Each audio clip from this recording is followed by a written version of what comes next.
É 1º de março de 1922 e o Brasil acorda em clima de eleição.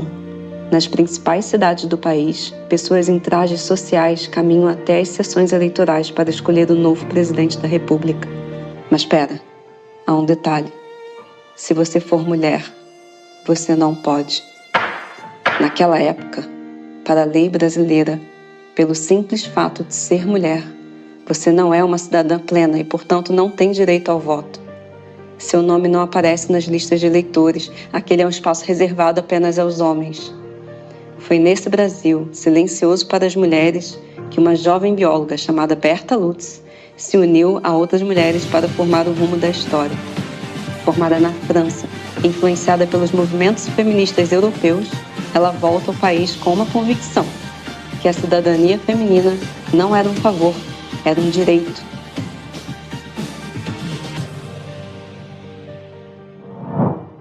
Oi, Gisela, tudo bem? Oi, Luísa, tudo bem? Tudo bem, como é que você está hoje? Tranquilo, e você? Continuamos na luta. Continuamos na luta. É um prazer ter você aqui conosco de novo, compartilhando seus conhecimentos. Obrigada mais uma vez pela presença. Obrigada pela oportunidade. Bom, então vamos começar com a entrevista. Gisela, como que você definiria o feminismo brasileiro hoje? Então, acho que a gente começa definindo no plural, os feminismos brasileiros hoje, né? Porque isso, a contemporaneidade, no sentido da atualidade, ela trouxe vários temas para o movimento feminista, que foi muito impulsionado também pelas redes sociais, né? Divulgando, amplificando os debates, né? Então, hoje, por exemplo, eu sou professora de ensino médio e eu vejo que as minhas alunas, a grande parte delas, é muito engajada, tem 15 anos, 17, e a maioria das meninas são engajadas, assim, tem alguma referência de luta por direitos, elas são muito mais assertivas, né, no que elas querem, e eu acho que isso é uma conquista importante. Só que, ao mesmo tempo que as redes sociais amplificaram o debate, elas também provocam reações muito violentas contra as mulheres, né? E aí eu acho que, hoje em dia, a grande pauta do feminismo é a luta contra a violência contra a mulher, né? Sim, a gente ainda está lutando pela igualdade salarial, a gente ainda está lutando para que a nossa economia para que a economia do cuidado, né, o cuidado da família, dos mais velhos, das crianças, seja de alguma forma monetizado, no sentido de que dentro da sociedade capitalista isso deu uma situação de igualdade para a mulher que está dentro de casa cuidando dos filhos, enquanto o marido está cuidando da sua carreira, né? Então, ainda existem muitas lutas, mas eu acho que, sobretudo no Brasil, a mais urgente é da violência contra a mulher. Feminicídio. Assim, os dados são estarrecedores, né? Os dados de 2024, 4 feminicídios por dia. Então, é quando a violência física é letal. Mas a violência não letal, tá? As denúncias desse ano são 17 denúncias por hora. Estupro, uma média de 187 estupros por dia. E a gente está falando de que tipos de violência? Da violência física, da violência psicológica, da violência patrimonial, da violência sexual. Então, assim, é ainda uma luta muito grande, né? Mas a amplificação dessa luta eu vejo de uma forma bastante otimista. Eu também vejo. Eu concordo com você com relação a como que as pessoas, as mulheres de modo geral e as mulheres jovens também estão mais engajadas, né, por conta das redes sociais e da internet, né, do advento da internet de um modo geral, mas eu acho que as mídias sociais deram uma elevada e na minha época, nossa, não se falava de feminismo, assim, eu acho que nem vi isso na aula de história, por exemplo, direito, devia estar num box pequenininho ali no livro didático em algum momento. Referência a alguma mulher, assim, sei lá, Maria Quitéria, lutou pela independência da Bahia. Nem sabia o que significava e parecia que era muito uma coisa do passado também, assim, tipo, que ainda nos livros de história ainda ficou nos livros de história sobre a luta, né, a conquista do voto, direito salarial, mas como se tudo tivesse resolvido. Exato. E aí, de repente, a gente passou a se dar conta, né?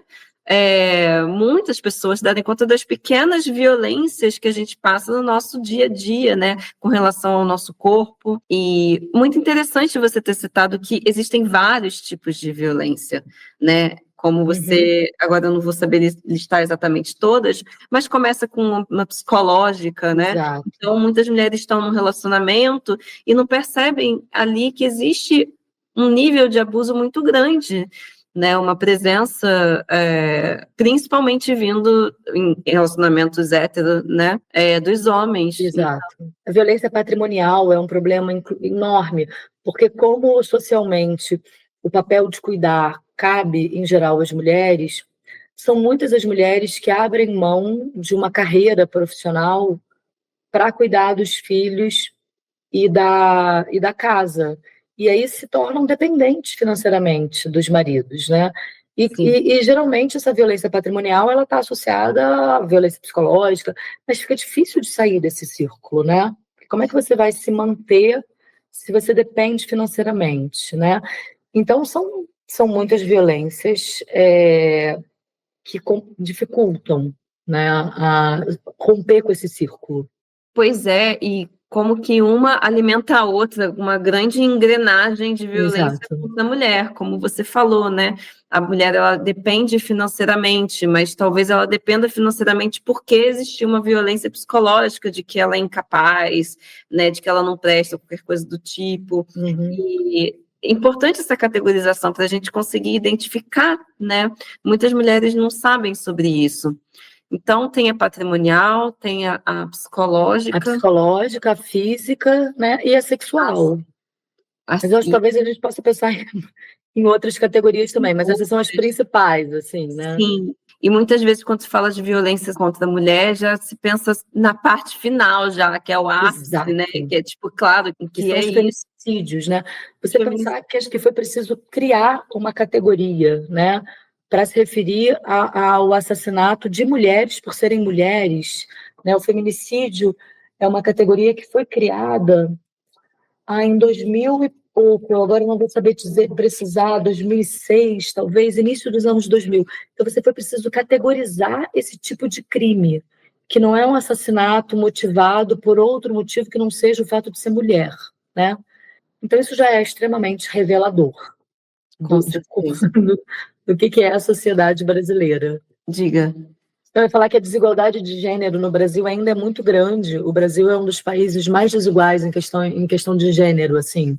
E aí a desigualdade, a gente está falando salarial, né? De salário e de presença em cargos de comando. De comando, que chegavam Inclusive na universidade, né? A gente tem em algumas carreiras uma presença muito grande de mulheres na graduação, talvez num mestrado, mas à medida que os cargos vão crescendo, essa presença diminui. E aí tem a ver com a questão da maternidade, né? Sabe que eu percebi isso? Eu percebi isso dentro da própria escola, né? Exato. Quando você é mais novo, tem mais contato com professoras.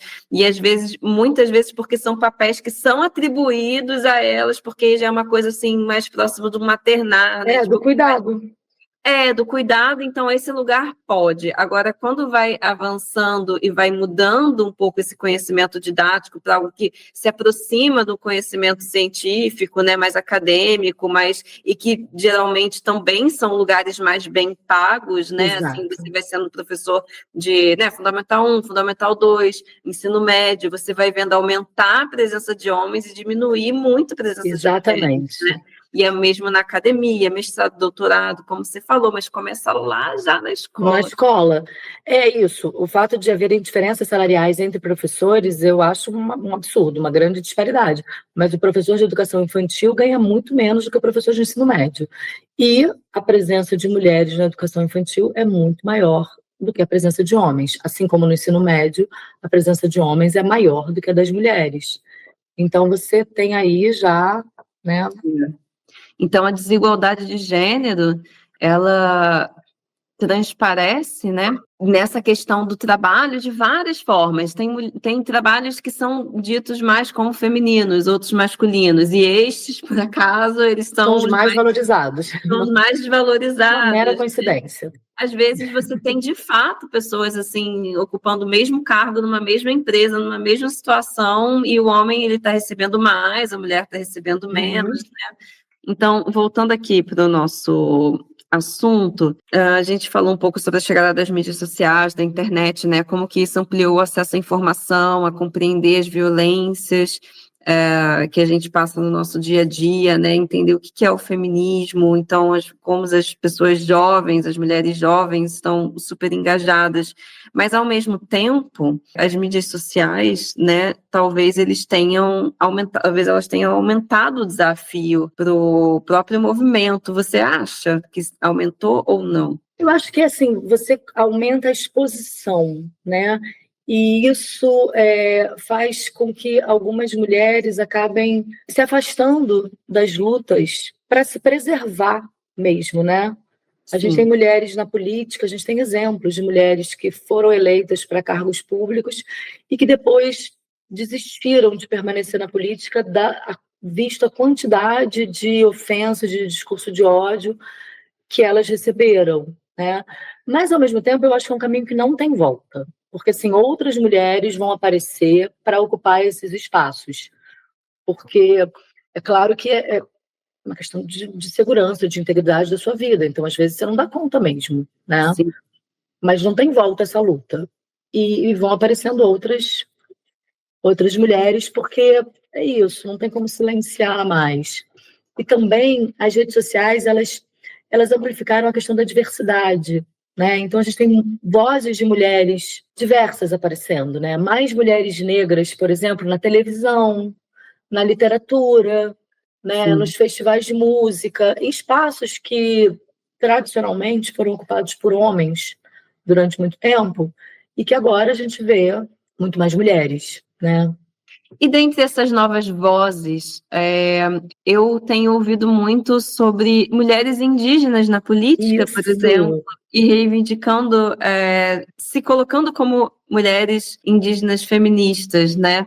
Existe alguma mulher indígena que seja uma referência? Eu acho que a gente tem que falar, assim, daquelas, por exemplo, a Sônia Guajajara, né, ministra dos povos indígenas, é uma referência, porque é uma mulher que sempre lutou pelo direito dos povos originários e que agora ocupa um ministério.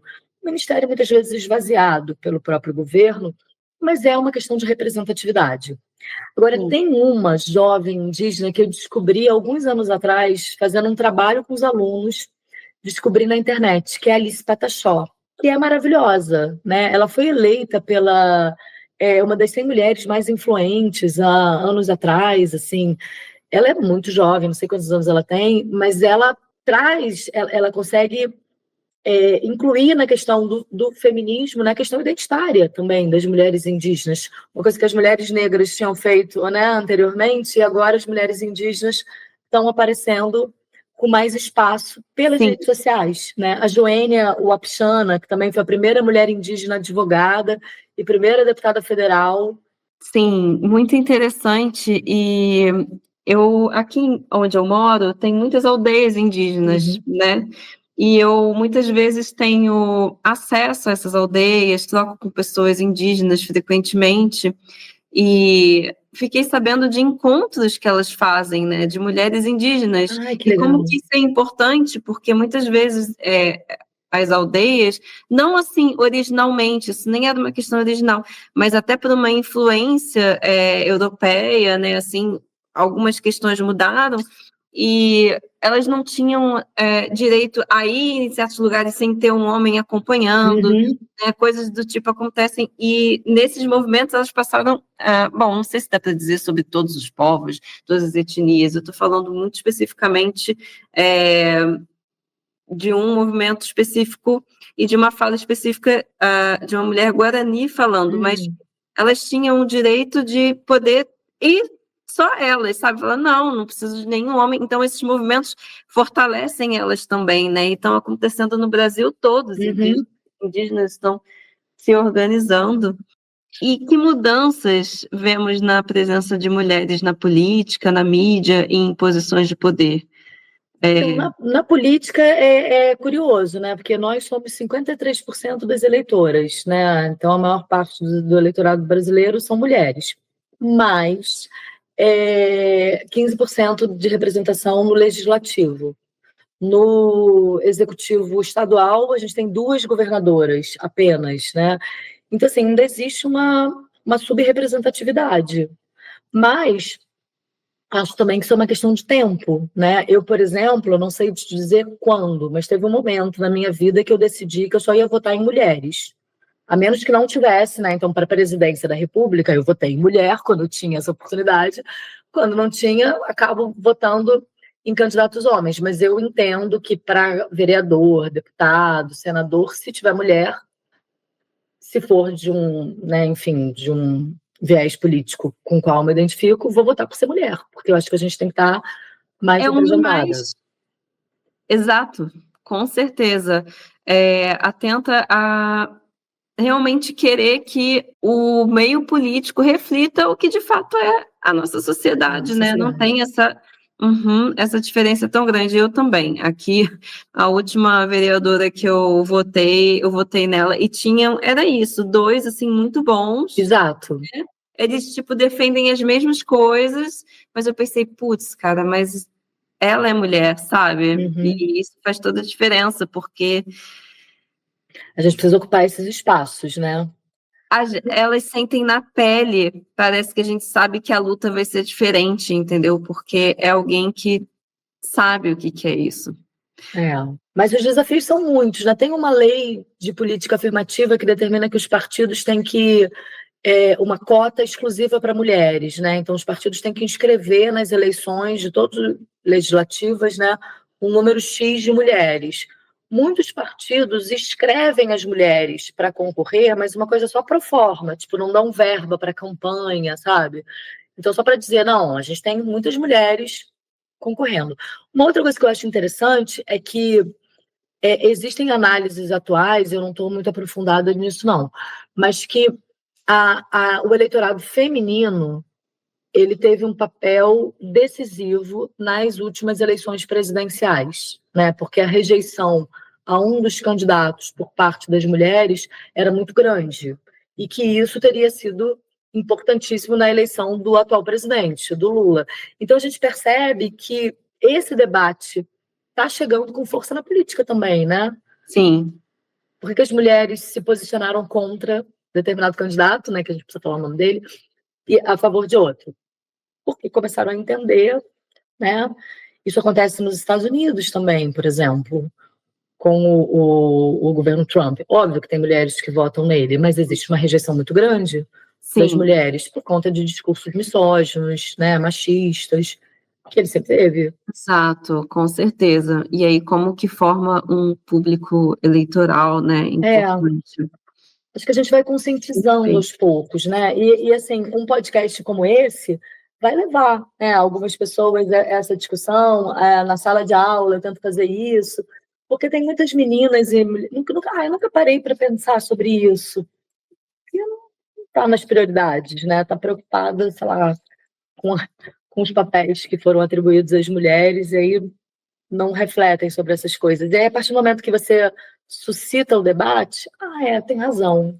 Isso, com certeza. Abrir o olhar, né, para essas diferenças que existem muitas vezes, né, não chegam a ser preocupações, mas são coisas Exatamente. que atravessam a vida delas, né, nossas, o tempo todo.